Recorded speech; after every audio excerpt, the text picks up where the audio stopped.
Ugh, fuck, man. Fuck, dude.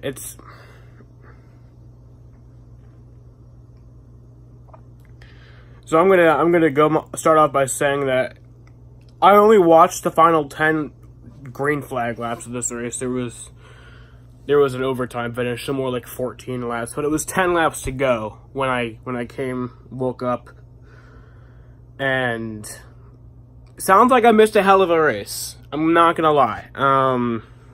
But with that being said, I will say, with the little bit of racing that I saw, the tiny bit of racing that I saw, it was better than any mile-and-a-half racing I've seen since Chicago last year.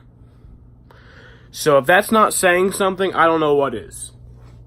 If that right there is not saying anything about, the state of how racing was last year, then I don't know what is.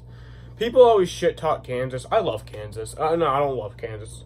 I don't love Kansas, but it's a good track. People always give it shit for just being a mile and a half, but even back when the racing in NASCAR wasn't the best, some of the best mile and a half racing we'd see would be at Kansas. Last year's race here was really good. The last fall race wasn't too good, but it was going to be a good finish. And then the year before, that's when Eric Almirola had his crash. That was a pretty good race. I mean, not that he had his crash and got injured, but it was still a pretty good race. So, Kansas has always been kind of a good track. So I was kind of excited to see this race. It was they were on the pace laps, and I just fell asleep, and I did not wake up until 10 laps to go. I literally could have just stayed awake. I guess I didn't expect to be asleep for that long, but the streak still continues, dating back from May 2015 to consecutive races that I have watched at least a little bit of. I have not missed an entire race since May of 2015 at Talladega. That was the last entire race from start to finish that I've missed. So streak is still alive, and that's even with postponed races. So that's pretty impressive. But man, I'm just so frustrated. I mean, I was more frustrated because I really wanted Bowman to get that win. Because it's been a long road for Bowman. I mean, I remember back in 2014 when he was driving for those shitty teams, and I was like, he's never gonna get a career. And I always liked Bowman, and then it's when he was doing those one-off races, and when he drove for Dale Earnhardt Jr. when he was injured, I was like, he's actually good. I didn't realize how good Bowman was, because you don't realize how good a driver is when they're driving for shitty teams, because they're always finishing 30th. But when I saw Bowman racing for Dale Jr. when he was injured, I was like, damn, he's pretty good. And then when he got, his really good race at Phoenix, I was like, holy shit. And I was super excited when he got his ride announced for the 88 for Hendrick Motorsports that after Junior retired. I was like, yes, come on, that was awesome. Some of them, my eye fucking hurts, so I'm going to keep this one eye closed because it hurts. But, so, I mean, Bowman just hasn't really been getting wins that he should be. I mean, he should have, maybe 3 or 4 wins by now, but he doesn't.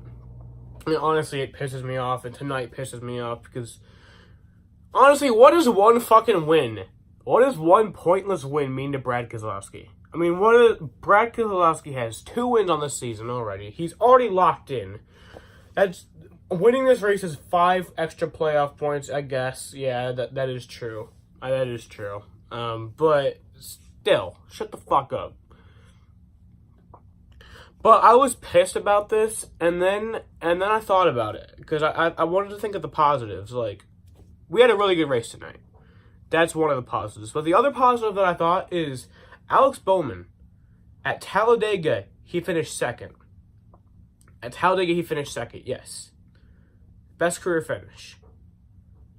And then last week at Dover, he also finished second. Talladega, if he finished second there, it's like, okay, it's a fluke. You got good strategy. But then he came to Dover and finished second. And I was like, oh my, that's good. That's good. That's good, because that's hard to do. And then that tonight, he was 10 laps away from winning a race. That makes me think any week now he could win this race. The Coca-Cola 600 in 2 weeks. I could go. I'm going to that race, and he could win that race. Like, he could win that fucking race. And it would happen. Races I've gone to have been known to have like either first time winners or really strange unexpected winners.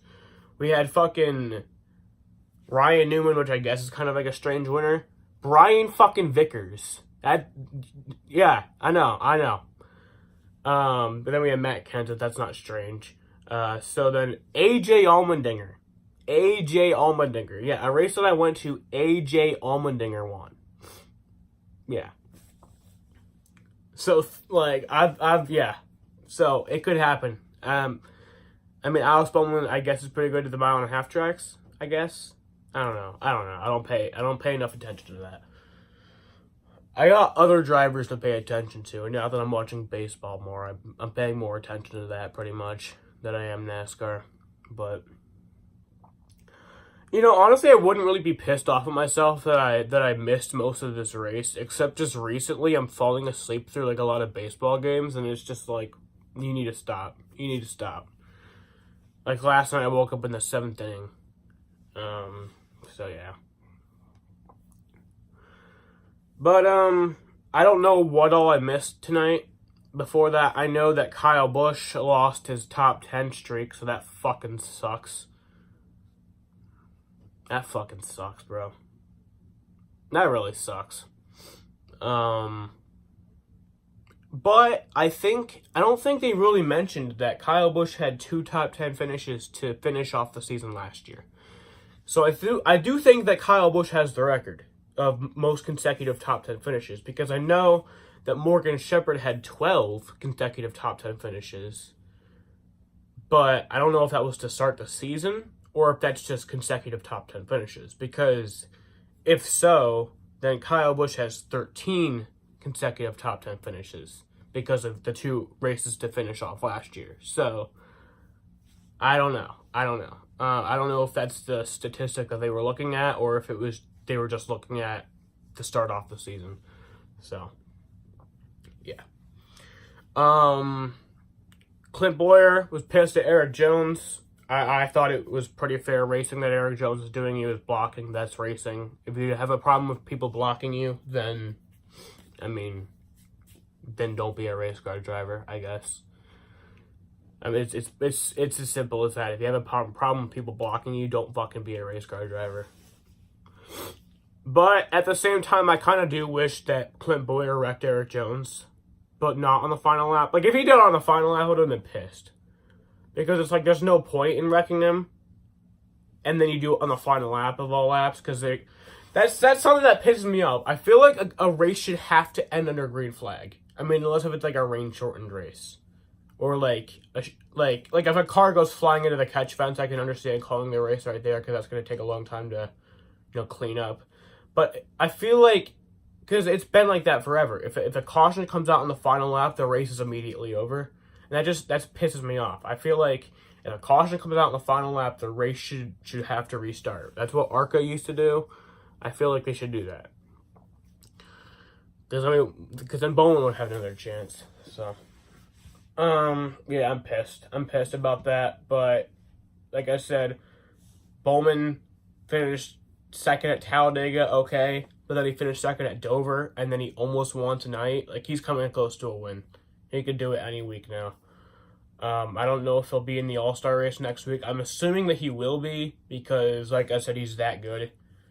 So he'll probably race his way in. So, yeah. So this race, I only watched 10 laps of it, but I'm rating it 9.5 out of 10. Because from what I've heard, it was a phenomenal race. And from what I saw, the tiny little bit that I've seen, it was a fucking great race. So, yeah. Truck race. Oh, fuck, bro. That was awesome. Dude, I was so happy. I'm probably going to post like a reaction video to that. But Ross Chastain won that race. And I don't think you guys know, I met Ross Chastain last year at Dover. Super great guy, super awesome. He owns a watermelon farm. I don't know why that's relevant to the story, but he owns a watermelon farm, and he got an opportunity stripped away from him because he's a really good driver. He just doesn't really drive in good equipment. And then, he was going to get a good ride in the Xfinity Series this year, and then that got stripped away from him because the CEO of the sponsor of that car's house got raided, so the sponsor wasn't able to be the sponsor anymore, and then Ganassi wasn't gonna go find new sponsors, so yeah, honestly, fuck, that pisses me off. But Ross Chastain got a win in the truck race last night. I was literally fucking almost in tears because that was so awesome. That was fucking awesome. But I only watched the last 37 laps of that race because I was watching the Red Sox game. The Red Sox won. That was good. But yeah.